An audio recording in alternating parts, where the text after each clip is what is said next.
Morning.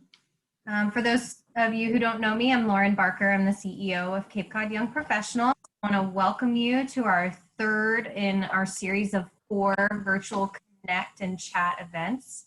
And this series was developed pretty quickly after everything kind of went a little crazy there, and we're trying to think of ways that we can still offer some opportunities for us all to get together on a regular basis, connect, learn important things that we all need to know at the time, and just have a place that we can gather, even though we can't gather physically right now. So I hope you all are doing well.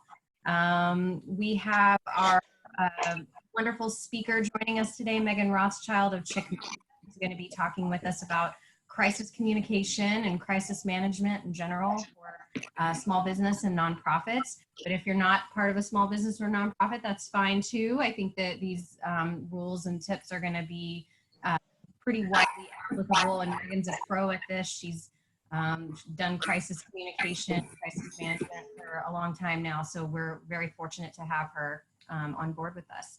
Next week, just a quick plug, we do have a part 2 in this series. I see Bruce is actually on the line. Bruce Behrens is going to be our speaker next week to talk about part 2 of this topic, more the legal side of things for small business and nonprofits when it comes to crisis management. So with that, I want to thank our sponsor for this series, the Cooperative Bank of Cape Cod.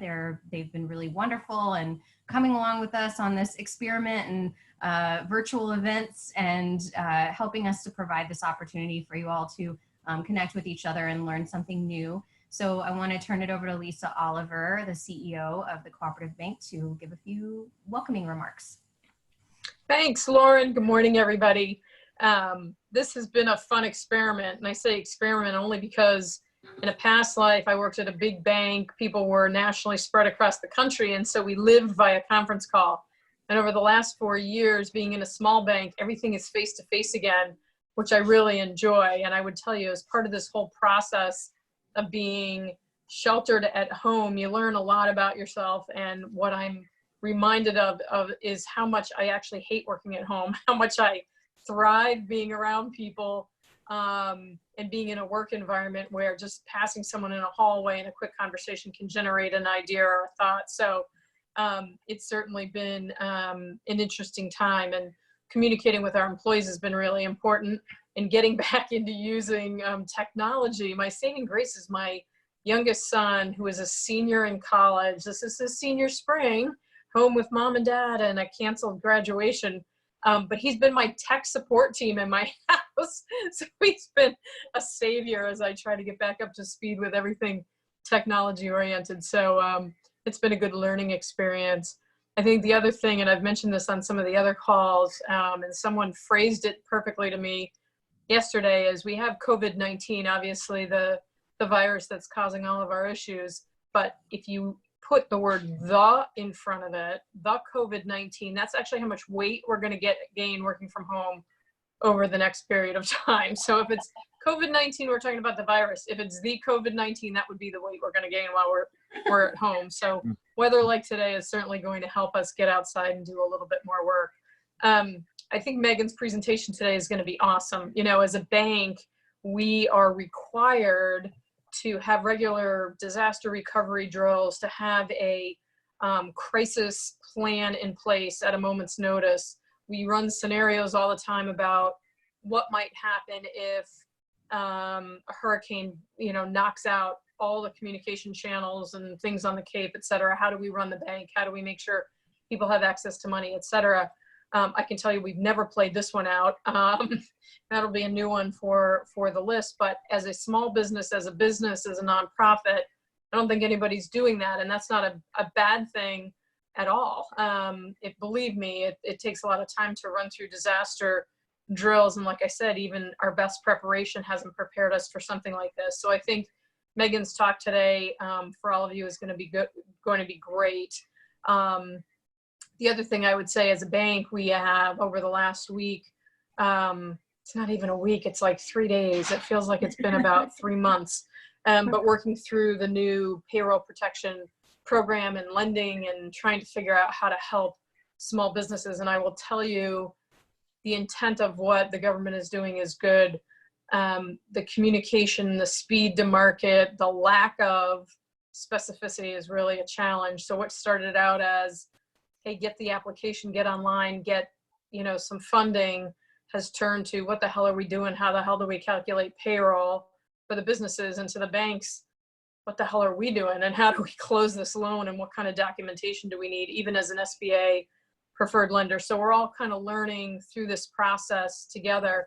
And there is a lot of volume. I would tell you $350 billion in funding, which seems like a huge number, will go. And unfortunately, the government's putting a lot of fear in that it's first come, first serve. Well, it's first come, first serve, but I would almost guarantee that there'll be an extension of the available funds to help businesses get through this. So be wise about your approach. Call your banker if you need help. SCORE here on the Cape is a great resource if anybody's looking for support, either for your small business, for your nonprofit. Everybody wants to help. There's just still not a ton of clarity around how it all works, but we're going to figure it out and we'll all get through it together. So I want to thank Lauren and Meghan and CCYP for continuing to get everybody together and have conversation and communication.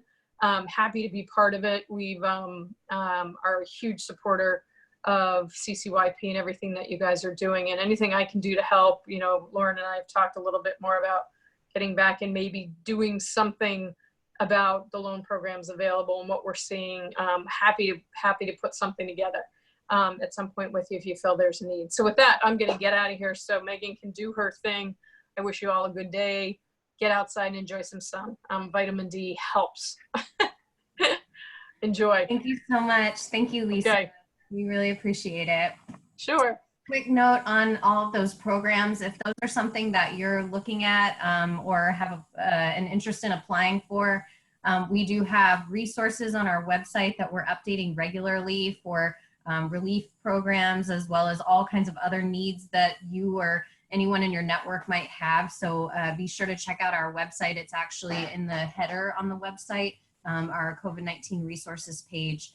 And then I'll also note, I saw an email this morning that in addition to SCORE, the Community Development Partnership is doing one-to-one consultations. So if you have specific questions about your business or nonprofit applying for the Paycheck Protection Program or anything else like that, check in with the CDP or SCORE and they can definitely help answer your questions. I am not an expert on these things, although we have been researching them and following them closely. So I'll say that, if you want a session specific to our audience here at CCYP on these programs and what's being offered, we're happy to do that. If you think of any other needs that you have that we could cover through a virtual event series, please send those our way. We're welcoming suggestions and input on what your needs are.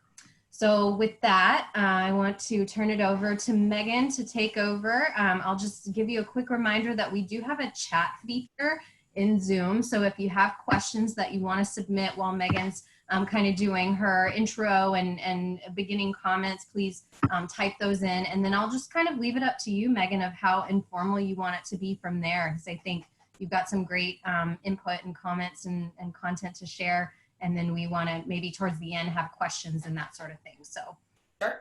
Okay. And if I could ask everyone to mute your lines, please, while Meghan's talking so that we don't have background noise. Awesome. Thank you. Thank you, Lisa. Thank you, Lauren. I appreciate being here and I hope everyone is staying healthy and sane. I know this is a really crazy, challenging time for so many businesses and nonprofit organizations. So just real quick, I am the president of Chikmedia, which is a marketing and public relations firm. We specialize in primarily female-owned businesses, but we work with a variety of businesses and nonprofit organizations, not only throughout New England, but North Carolina and Virginia and all sorts of other areas.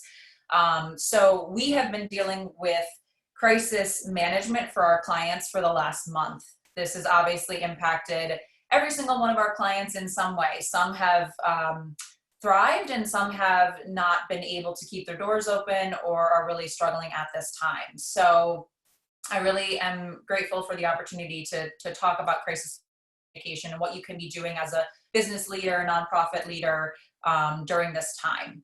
So this is qualified as a crisis. So a lot of times when we are doing crisis management or we are training people on crisis communication, we're talking to a business that within the organization might have some sort of crisis. So it might be something like workplace violence, it might be some sort of ethical or immoral issue that happens within the organization. It can be a technical crisis where your files get hacked, your clients' files.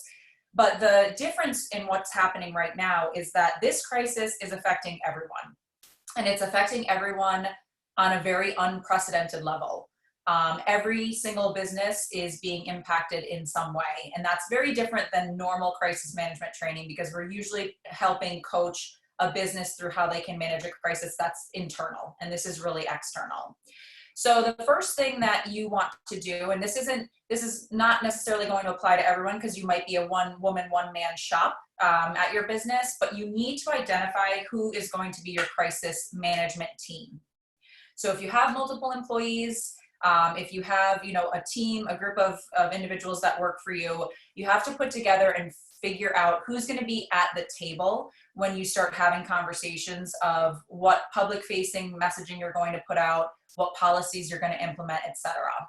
So one of the things that I'm seeing happen right now, for even our medium-sized businesses that we work with, there is a president and maybe someone else who are making all these decisions, and they're not effectively communicating to the rest of the internal staff or team.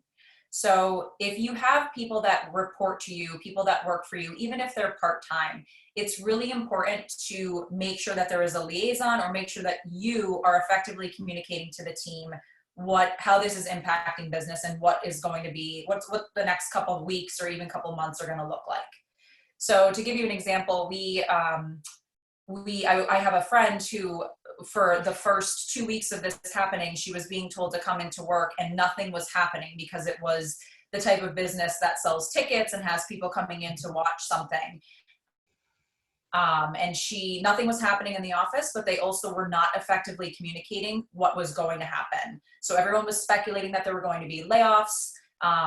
And there's a lot of salespeople within that organization. So their clients were calling and saying, hey, is my sponsorship still valid? Are my tickets still valid? What's happening?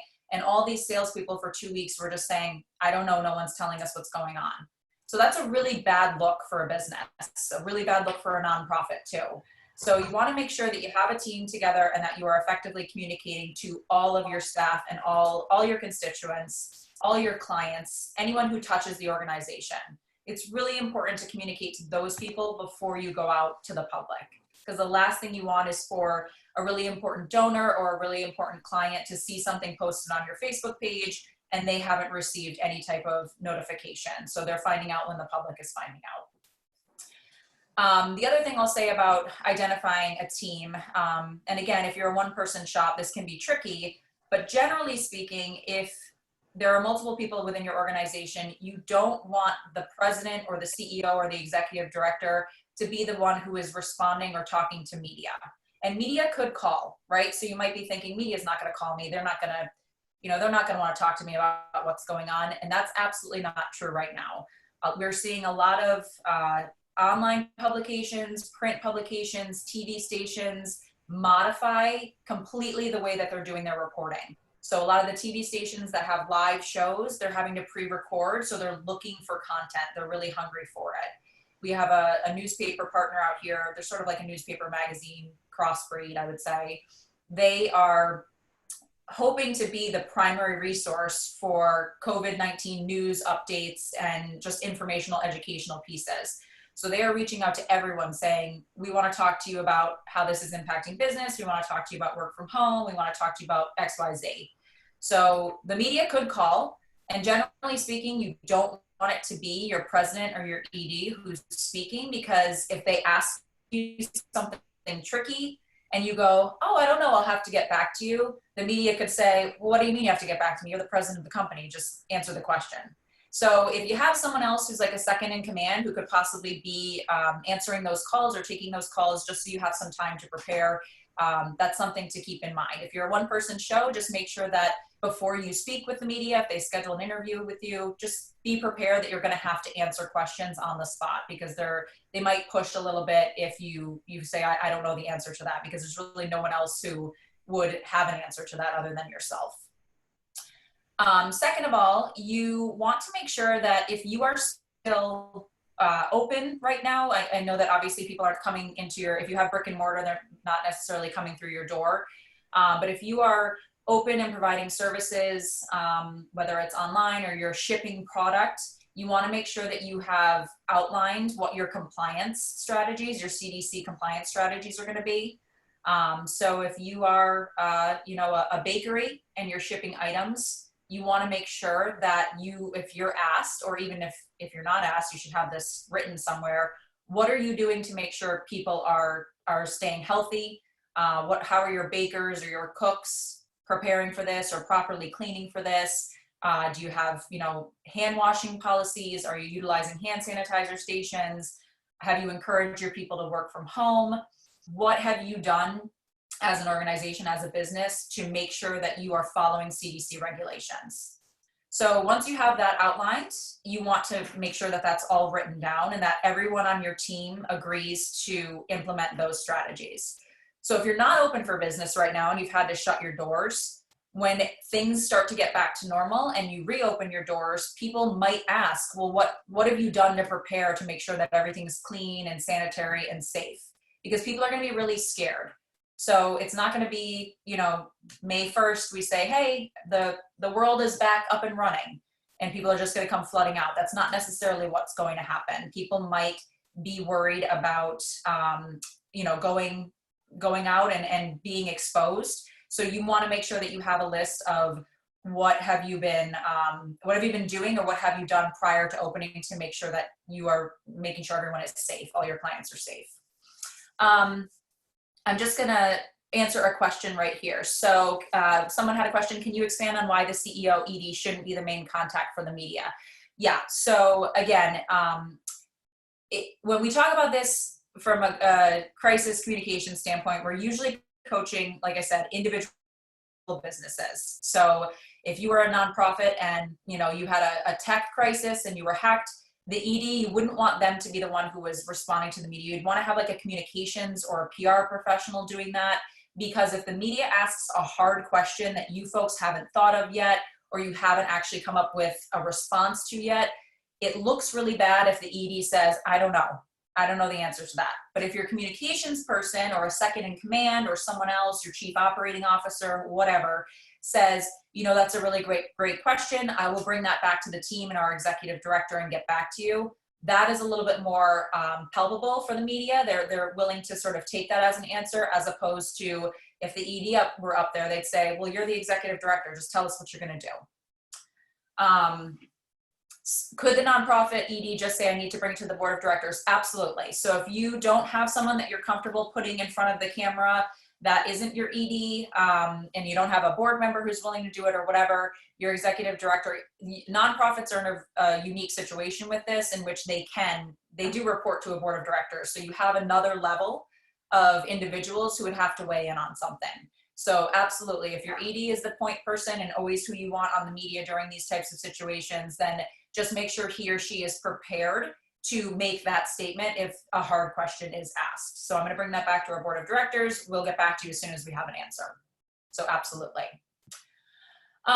Okay, so after you have identified your team, you've informed all of your staff, you've outlined and implemented your compliance strategies, you're making sure that you're following CDC regulations and guidelines, you've written it down, you want to make sure that you've made a statement. So we're about a month into this. So all of you have probably issued some sort of statement. If you haven't, I highly recommend you do that as soon as possible. Even if you're a business who, again, doesn't have brick and mortar, Chikmedia is remote. My team is all over. We have Long Island, we have Boston, we have Western Massachusetts. So we're all over the place. So we don't have brick and mortar, but we still had to issue a statement when all of this started to get a little chaotic. We had events that we needed to postpone. we just wanted to let people know that we were there for them, etc. So if you haven't issued a statement, and I'm sure most of you have, now is the time to do it. When you are issuing that statement, you want to use all of your channels. So everything should look cohesive and consistent when we are communicating. So that's things like your Facebook, your Instagram, your LinkedIn, whatever social media channels you use, your e-news, and your website.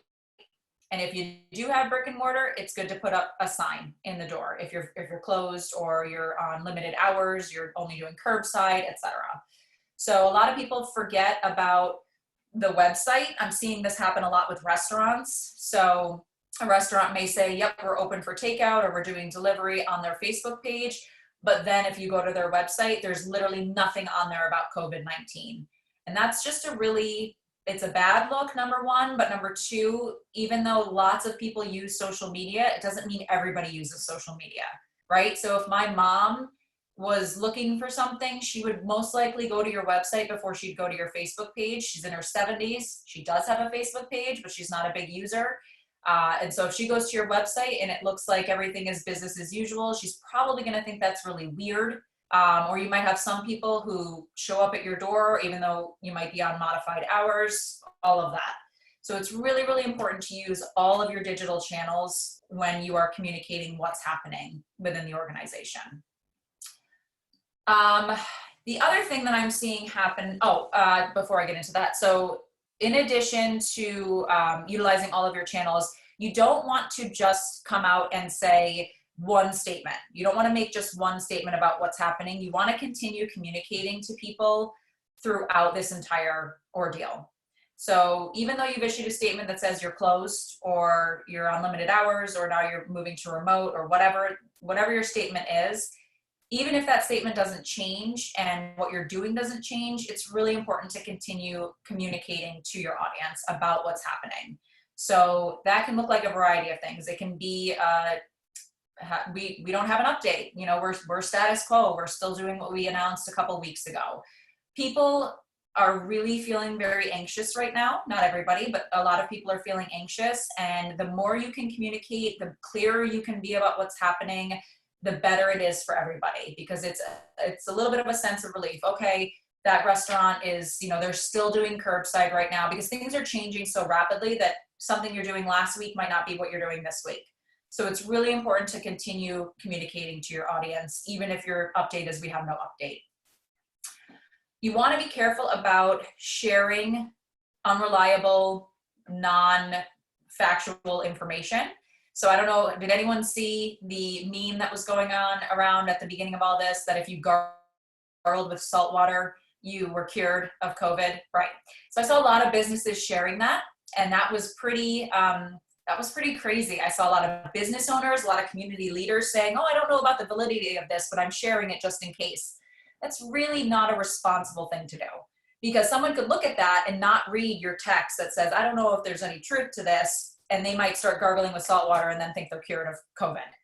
So you want to be really careful about what types of updates you do share. And at this point, it's okay to be sharing CDC information. It's okay to be sharing vetted sources, even if your business isn't directly impacted by those CDC updates. It's what people are looking for.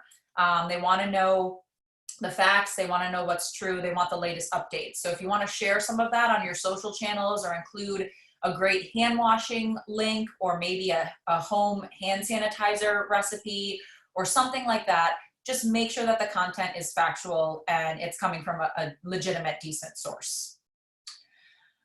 You want to also continue putting out regular content on your social channels, so and your e-news and all of that. So we don't want to make every single post about COVID-19, because some people are looking for an escape when they're going online. They want to read a blog, they want to do a fun quiz, they want to take a poll, they want some sort of distraction from what's happening. So there's lots of different ways that you can engage an audience while being responsible and respectful of what's happening, but still giving them something to do online. Selling gift cards we're seeing a lot of that happening now with business owners. Doing a giveaway. So I'll give you guys an example. And I'm sure she'd be okay with me sharing, we work with Cupcake Charlie's. which we absolutely love. They're one of my favorite clients that we work with. And they obviously, we started this amazing online digital campaign, and then all of this happened. And so we had to pivot. We had to pivot really quickly. So we were going to be doing in-store giveaways, a dozen cupcakes on our social media channels. And we quickly turned that around to be, no, we're going to give away an actual order shipped to your house. So this has done really, really well for them. We started promoting the fact that they ship directly home, and then we had a conversation with them and we said, hey, what about doing like a do-it-yourself cupcake decoration kit that people can do with their kids? It's an activity, it's fun, kids are, interested because it's sweets, you get a little treat for yourself. So they started shipping those out. And now the two giveaways that we ran a giveaway and we have another giveaway this week, and it's all about winning something that can get shipped directly to your home. So we sort of pivoted the marketing campaign, and it was like, hey, you're stuck at home, you might as well treat yourself, order some cupcakes, or send a cupcake care package to someone who's really feeling down or just might need a smile on their face. Cupcake Charlie's is here for you. Promo code, for a discount, and that was it. We pushed it out.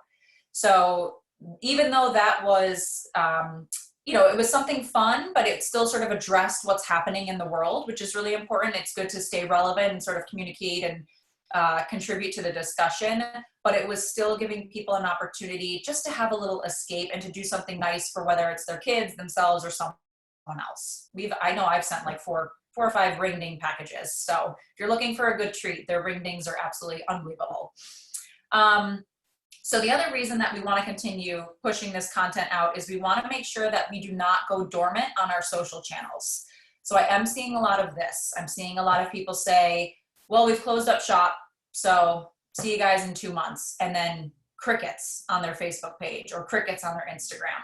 So that is really, really damaging to your algorithms. So Instagram, Facebook, they're unlike Twitter. So Twitter, if you post something, it goes out no matter how often you post. If you haven't posted in months and you tweet, it's going to get presented into people's feeds.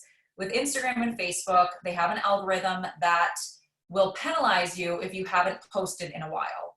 So we don't want to see you sort of shutting up your social media shop and then 2 months from now saying, okay, I got to get back into things, because it's going to take you an extra month to actually have your content present into people's feeds.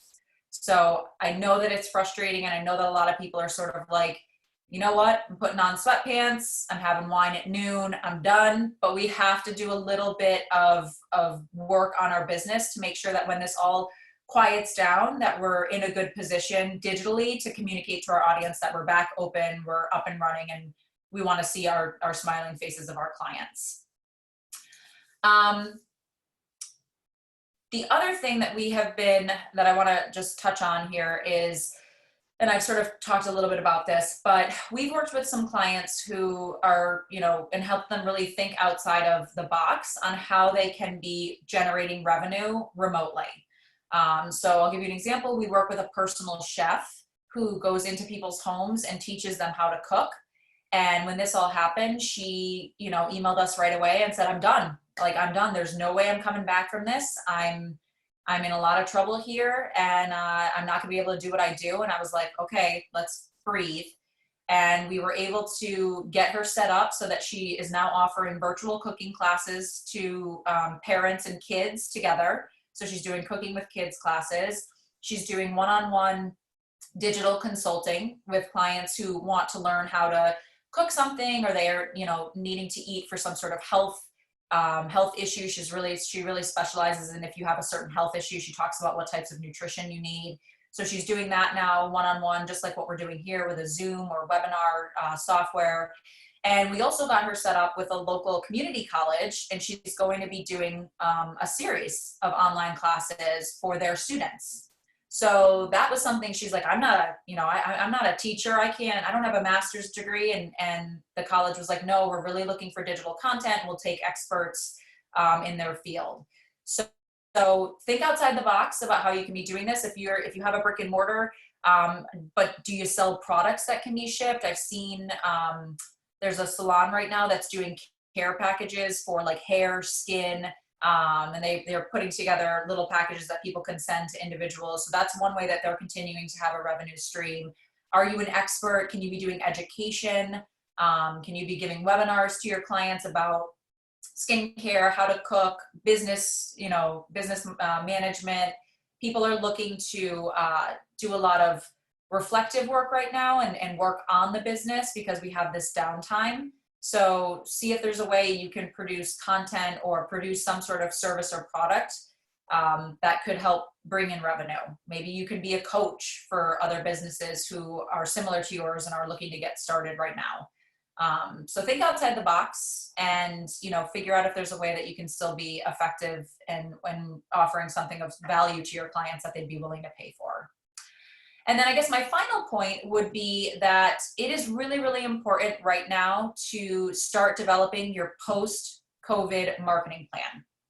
So it's going to be, once we're, back up and running, competition is going to be at its all-time high.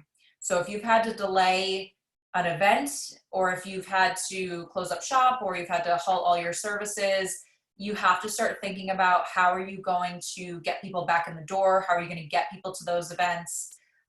What is going to be the motivating factor? Because once everybody's allowed to leave and go out and do all of these great social things that we all love to do, it's just going to be crazy competition, right? So every restaurant's going to offer something, every spa is going to offer something.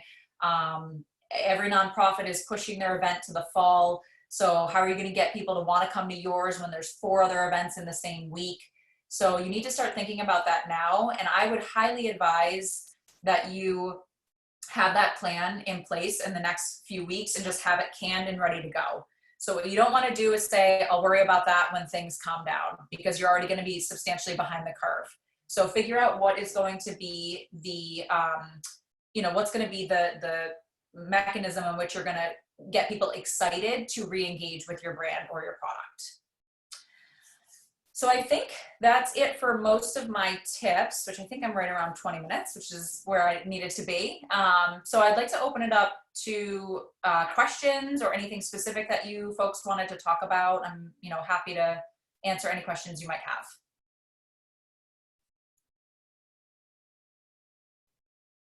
No questions. Maybe someone's typing. We'll give it a second.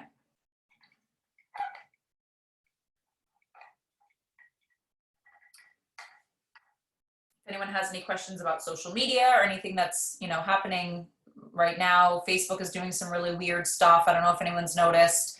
Some people their posts have been getting blocked if they're talking about COVID. So there's some glitches and some weirdness happening on Facebook right now that they haven't really come out and explained what's going on.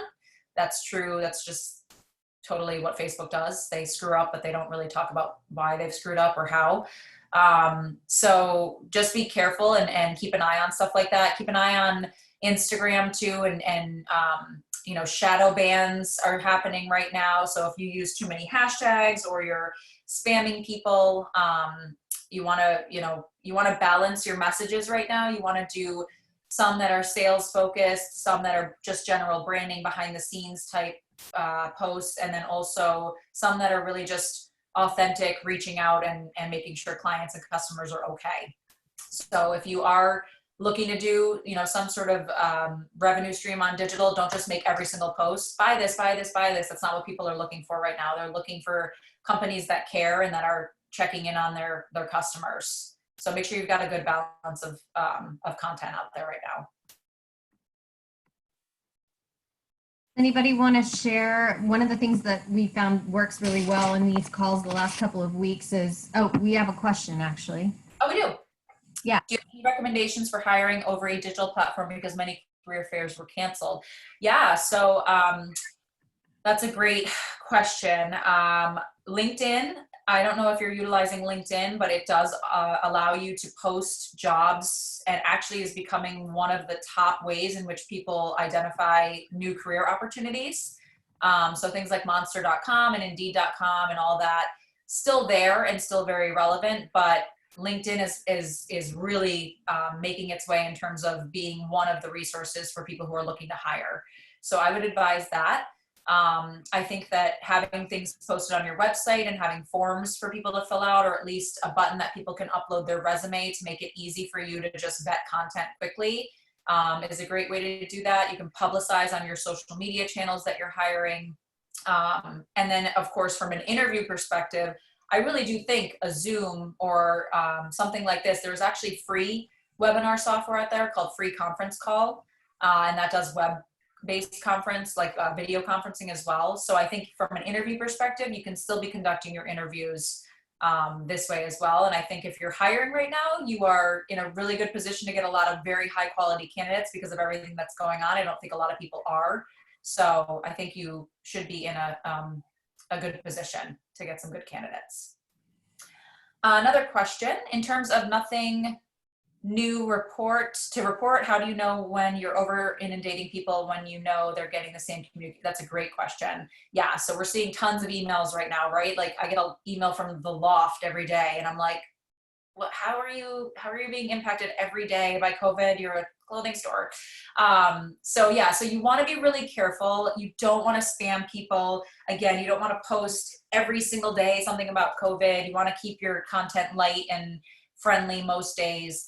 From an e-news perspective, I really feel like once a month is enough, once every other week. If you are a business that's really being impacted and there's a lot of changes occurring, you know, I think you could do bi-weekly. But once a month or once every other week is really where you want to be at. Your social, I'd say if you've got an update about what's going on, one post a week about it with an update is fine. And then the rest of the day is just post your normal content. You know, and just be cognizant that everyone is getting the same communication. So you might see a dip in your open rates on your e-news, but that's okay. You know, it's just a sign of what's happening right now. Another question, I feel like everything on Facebook right now is COVID related and contains some element of fear. How does a small business and their social media strategy address the COVID situation without adding to fear mongering? Absolutely. Yeah, that's human nature, right? We like to be, especially, you know, I'm a journalist. I was a journalist major in college, but we like to, as a media, we like to scare people so that they stay tuned. So I think that balancing that content and making sure that you are just being really candid and transparent about how you're being impacted, but also trying to be authentic, trying to be caring, trying to acknowledge that people are scared, but try to give them some inspiration or some motivation. I think that is, you know, the way that we balance this, because we have to be realistic. We have to know what's happening in the world. It is scary. A lot of people are scared. But that doesn't mean it has to be the only thing that we talk about. So I think, again, balancing that content while just trying to lift people's spirits. I post on my own personal Instagram, I post a daily Bax. Bax is my dog, Baxter. And we go on a daily walk and we post a daily picture of him. And now we've started doing accessory of the day. So some days he's wearing a hat, some days he's wearing a bow tie. And that's how I've tried to balance it. I've tried to say, hey, I'm here to counsel you through this from a communication standpoint, but also here's my cute dog to make you feel better. So I think those types of posts are doing really well right now. Will there be a link to Rewatch the event available? Lauren, do you want to take that one? Yes, we are recording this session. I probably should have let you all know that ahead of time. We're gonna, what we've been doing is recording these and then uploading them to our YouTube channel, and we're sharing them through social media as well. So you'll have the option to share this out. Yeah, awesome. And responded as well. Thanks, Megan, on our team. So then we've got another question. Any thoughts on how to get people to pay for services, especially if they don't have a lot of money? I'm offering a ton online, but if I require payment, it drastically drops for obvious reasons, but I need to keep my studio open. Yeah, so this is, I could do a whole nother hour lecture on this. I've seen a lot of the free stuff happening, free workouts, free, lectures, free this, free that. And it's a fine balance, because you have intellectual property, you have value, you have worth. But we also have to be cognizant of what's happening in the world and how people are being financially impacted. So for us, when we started this, we did a couple things. We offered a conference or a seminar that was very low price, so substantially lower than we would ever price things on a normal basis. So you can look into possibly discounting and offering deals for people. The other thing that we are doing for our existing clients is we are offering a 60-day payment period instead of a 30-day. And we are also offering a penalty-free freeze on all contracts, because generally speaking, we ask for 30 days notice to the modification of any contract. And right now we're getting rid of that and saying to people, if they have to put an emergency freeze on it, that's fine. So we're trying to work within our clients to say, okay, we understand everybody's hurting right now, but we also are hurting. And so we have to balance that. So I think that you can massage that a little bit. Maybe people offer people deferment of their payments, offer them payment plans, offer them package deals, that really discount them, discount whatever it is that you're offering. And just, be really honest with people. You could also write a blog about why you can't do whatever it is you do for free, and why there is a cost associated with it. So we're always talking about supporting small businesses, but when it comes down to it, a lot of times we want free. Everybody wants free. So people have to make a decision, can I help support this person financially because they are a small business and I'm a small business, so I want to, reciprocate that financial benefit. So just be honest and write a blog and talk about why you have to still charge to do what you do. Any other questions? So great, Megan. I love that blog idea too. I see Ayana's saying kudos for that. That's awesome. Other questions, guys, or best practices you might want to share? That's what I was going to say earlier, is that one of the things that's been great in this series is to hear what everybody's doing, what's working for you right now, so that we can kind of learn from each other in that sense as well. Yeah, hi, Sarah. I work for a children's nonprofit, and we're really supportive of families, and our executive director, Monday through Friday, has been doing, like 10-minute video chats on questions asked to her and like best ways to support families with kids that are 0 to 5 or even older. And that's been really helpful. We've been having a lot of people requesting those and sending questions. It's been really positive. That's great. Yeah, video content is super relevant and popular right now, particularly on Facebook and Instagram. So I love that because it's what the platforms are favoring. So anytime you can produce video or go live or do something like that, it gets a lot more eyeballs for sure. So hi, I'm a realtor, and I don't want to promote, but what we're doing is virtual showings and trying to do everything virtual. And I'm just going to put this out there. Sometimes I almost feel a little bit bad that I'm working and moving forward because everybody's so stay home, do this, do that.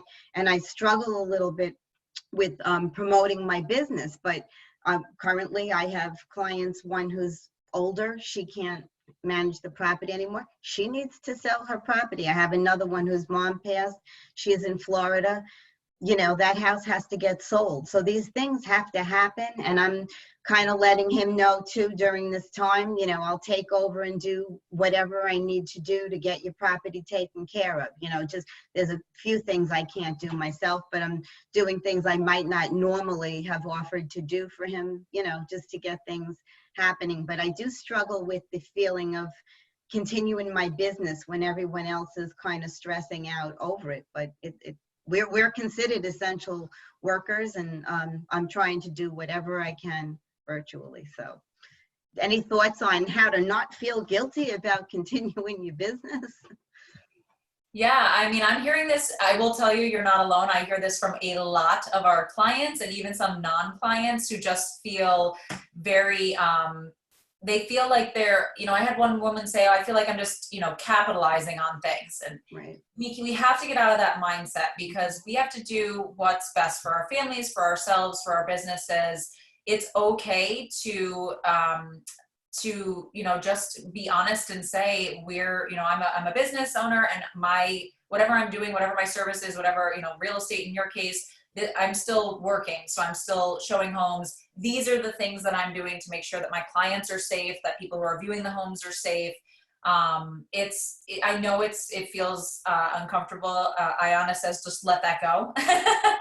Right. Because you know, like I get it, because some people are not in the same situation and they're not able to continue operating. So we do feel a sense of guilt there, but just know that, you know, you can be supporting those people too. Like I said, we've been purchasing cupcakes and shipping it to people. I've been purchasing gift cards as gifts to clients. So maybe you can reach out to some of the local businesses and do little $10 gift cards. And those can be, as, you know, something nice that you give to your client as some sort of cultivation, because that way, you know, that you're still supporting the local community. Yep. Thank you. Yeah, I like what Ayana's saying too. You're still helping the economy. I would also add, Meghan, she's helping the community. I think that by moving forward, you know, your clients have to move forward as well. In the cases that you've described, they need help and support to be able to get into a better place financially, or move their lives forward at this time. And it's a difficult time to be making those changes. But it's critical for some people, you know, to make sure that they're minimizing their obligations, or, you know, not overwhelming themselves at this point. So yeah, that's a service that you're offering. And I agree with Meghan, just reinforcing why that's important is critical at this time. Yeah. Thank you. I'll add to that too. Actually, I just, even from my own experience, I'll piggyback off Debbie's comment. As a financial planner, I've learned to embrace the virtual world here. And a lot of my clients have been forced to do that. So they may not have been so tech savvy beforehand, but now there's opportunities. I can reach people during the day because I know they're home, right? Where it used to be before work or after work. It's a little clunky with kids and things like that, but you know, everyone's kind of in this same situation. And if you kind of think outside the box and just accept it and go with the flow, it's a way to get face to face with people without being face to face. And sometimes just seeing your client or friend or whoever versus an email or a phone call is just kind of that reassuring thing. It keeps that point of contact, that touch that you need every now and then. So that's something that I've learned to do. And frankly, when all this is over, I'm going to still try to incorporate that into my business because it's just a lot more efficient. So I don't think you should feel guilty about, you know, seeing new opportunities. You are helping people that need help, and there's nothing wrong with that. Okay. One of the things that we're working on, and I work at Community Health Center of Cape Cod, and so we're offering virtual visits to patients and still staying open. And similar to what Patrick said, that's helpful to us is knowing our audience. So we've been using Zoom prior to all of this as a staff, so we're very familiar with it.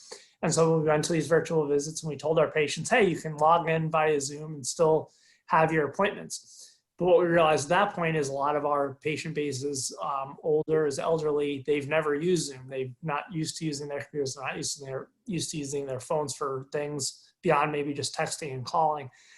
So what I've been spending my time on the past 2 weeks is just coming up with like little tutorials, like even just a one-pager of like, here's how to use Zoom from the step one of turn on your computer, go to the Zoom app, hit download, blah, blah, blah. Just some things that we took for granted that, okay, we're using this now, you'll know how to use it. So really kind of outlining things for an audience that might not be familiar with being so tech compliant has been helpful. Yeah, that's another great point. So, and not something that I really addressed here. So thank you for bringing that up, because if you have an audience that is not social media savvy or digital savvy or isn't subscribed to your e-news, don't be afraid to pick up the phone and call people and check in on them as well. Especially if you have sort of a small client list, or, you know, you can do something like that, because, you know, if you have patients or clients, again, that are older and just aren't using social, there's no harm in calling and saying, and it doesn't need to be a sales call. It can be a, hey, I just, you know, you're a loyal client of ours and we just wanted to check in and make sure that you're okay. Is there anything I can do for you at this time? That goes a long way, and that really sticks with people and they remember it. Yeah, I think too, what Chris is describing, you're kind of pivoting to offer support and serve, like they're gonna apply that knowledge in other ways, probably beyond just their healthcare needs. You know, learning how to use Zoom, it's kind of an essential need right now. You've got to be able to communicate and keep in touch with people. And one of the things that we've been doing at CCYP is to look for gaps in knowledge, gaps in communication that we're observing where maybe we can support and offer information that isn't readily available.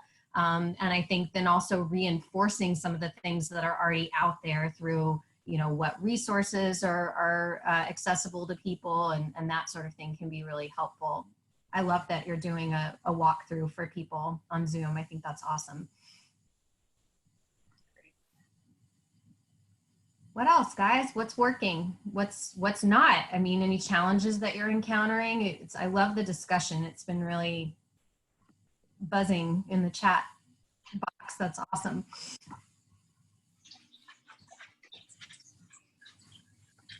We had a comment to tell the stories, possibly, I think going back to Debbie's comment and questions, that maybe telling some of the stories in a non-personally identifying way to share how you're helping people at this time. I love that idea. That was me. Oh, sorry. Oh, no, go ahead. So there are several people that I follow on Instagram, for example, and that's kind of part of what they do, is part of their strategy.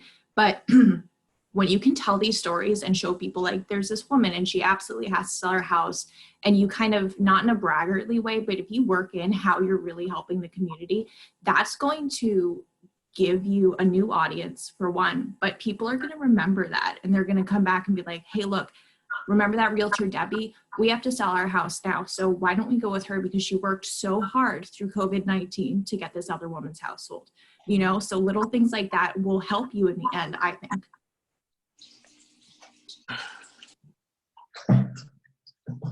Yeah, I would absolutely agree, and just say that one of the other things that we've been doing too, that we've been trying to, you know, with a little bit of more downtime, we've been reaching out to past and existing clients to get testimonials, because that makes for great content too. So if that's not something you've done in the past, now is a great time to do it. That's good to add to your website, good to add to social. And it's a good touch point, so you can check in with people and just say, hey, I just want to know how you're doing. And if you had, if you had extra time, would you maybe be willing, of course, I just hit Lauren up for one of these. Can you provide a couple sentences about, what we did for you, and if you were happy with what it is that we were able to provide. So that also makes for great content right now too.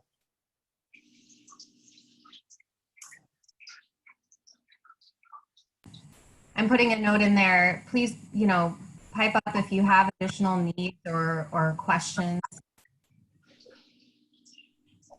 Anything related to the topic or not. Hi. Hi.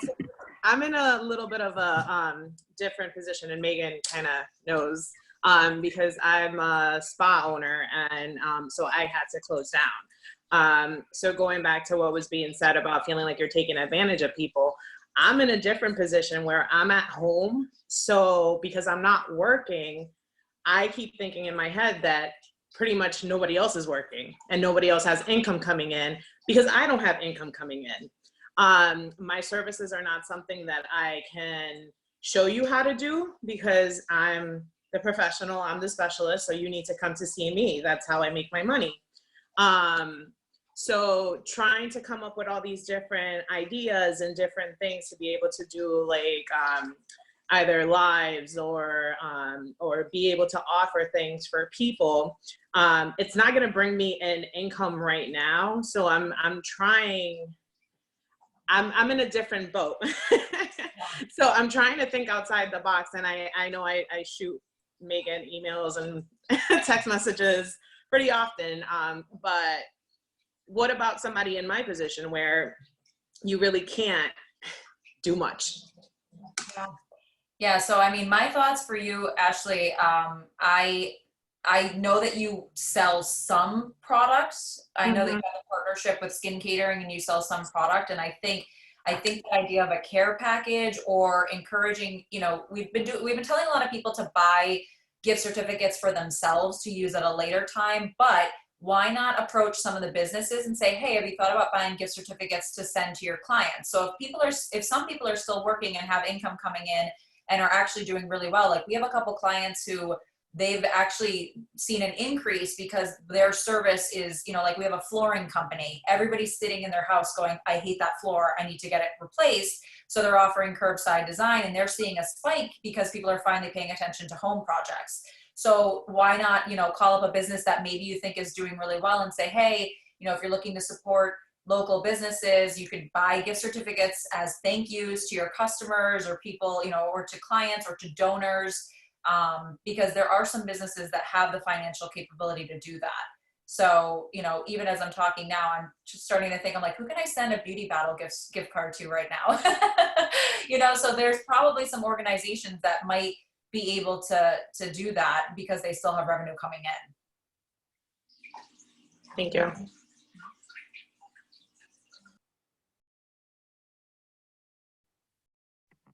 One idea too on that front, a DIY. I know you said that you're the pro and they really need to come to you for services, but if you have product, I'm wondering if there's a DIY package that you could sell, you know, for pampering yourself at home or for, you know, because so many people are stressed out right now, rightfully so. I think that there's a lot going on and everyone's sort of being hit by this in different ways. Maybe you can offer something, you know, that could provide a little bit of stress relief and let people take care of themselves. The self-care piece is really important right now. So I don't know if that's applicable or helpful at all, but that was an idea I had as you were talking.